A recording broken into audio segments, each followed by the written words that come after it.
गांव एकदम शांत था, बहुत ज्यादा शांत। अमावस्या की रात थी, हर तरफ लंबी डरावनी परछाइयां। ये रात सबको डराती थी, क्योंकि इस रात जिंदा और मुर्दा दुनिया के बीच का पर्दा सबसे पतला होता था। गांव वाले अपने अपने घरों में दुबके हुए था। सब गांव के बाहर जंगल के भूतिया किस्से एक दूसरे को धीमे स्वर में सुना रहे थे। कहानियों में भटकती आत्माओं का जिक्र था, जो शांति की तलाश में थाई।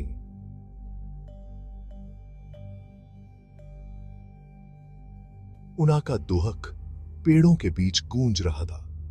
उनाहीन गांव वालों में एक जवान लड़का था, नाम था विजय। बाकी सबके उलट विजय इन कहानियों पर हंसता था। यूस भूतों पर यकीन नहीं था, यूस तो सिर्फ तर्क और वजह पर यकीन था। आज की रात उसने ठान लिया था कि वो गांव वालों को गलत साबित करके रहेगा। गांव के बुजुर्गों ने विजय को अमावस्या की रात जंगल में जाने के लिए बहुत रोका। उन्होंने विजय से कहा कि वो किस्मत को चुनौती न दे, लेकिन उना की डर की बातें सुनाकर विजय और भी अड़ गया। उसने उना की चेतावनियों को चुनौती और उना के डर को कमजोरी समझा। वो उन्हें दिखाकर रहेगा कि डरने की कोई बात नहीं है। जैसे जैसे रात घारी होती गई, विजय जंगल में घुसता गया। हवा में नामी और सड़ी हुई पत्तियों की एक अजीब सी गंध फैल गई, जैसे सांस लेना मुश्किल हो। चौंका दिलाने वाली आवाजें सनसनाहट को चीरती हुई आ रही थीं। पत्तों की सरसराहट, टहनियों का टूटना। विजय आगे बढ़ता रहा। उसका दिल तेजी से धड़क रहा था। उसने डरने से साफ इनकार कर दिया था। घनाज और उलझे हुए पेड़ों के बीच विजय ने यूज देखा एक पुरानी हवेली, जो बेलों और झाड़ियों से आधी ढकी हुई थी। कभी ये हवेली बहुत खूबसूरत रही होगी, लेकिन अब ये टूटी फूटी हालत में थी, जैसे प्रकृति ने इसे अपना लिया हो। इसकी खिड़कियां एकदम अंधेरी थाईं, जैसे खोखली आंखें रात में देख रही हों। विजय सावधानी से हवेली के पास पहुंचा। हवा और ठंडी हो गई थी, जिससे उसकी रीढ़ की हड्डी में कंपकपी छूटने लगी। उसने उस एहसास को नजरअंदाज कर दिया और सोचा कि ये तो रात की ठंडी हवा है। वो आगे बढ़ा और उसने चरमराते हुए दरवाजे को धक्का देकर खोला। अंधेरा उसे अंदर खींचता हुआ प्रतीत हुआ। एक तेज ठंडी हवा चली और विजय के पीछे का दरवाजा बंद हो गया। अब वो अंदर फंस गया था। उसके अंदर डर की लहर दौड़ गई। उसने घबराहट में अपनी लाइटर ढूंढी।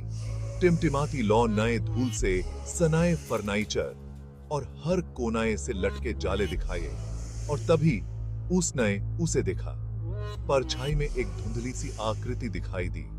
उसके सूखे हुए चेहरे पर दुहक साफ दिखाई दे रहा था।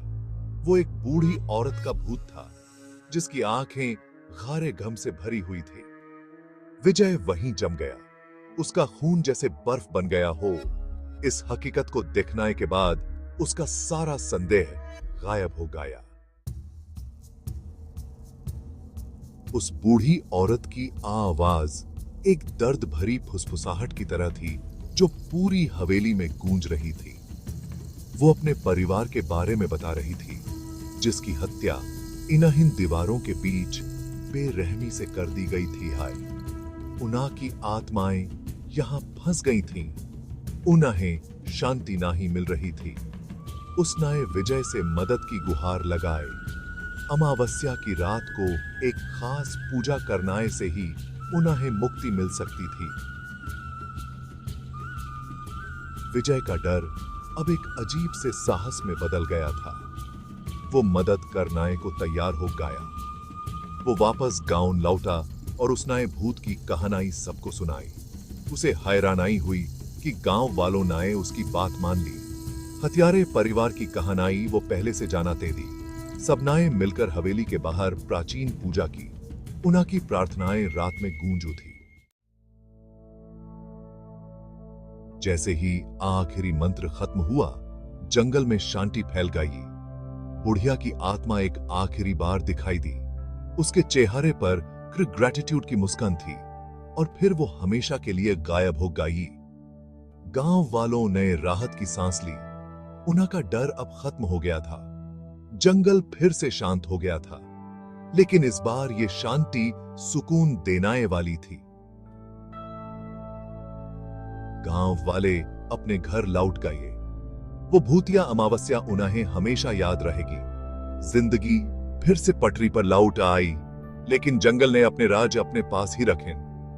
विजय को एहसास हुआ कि कुछ रहस्य अना सुलझे ही अच्छे हैं।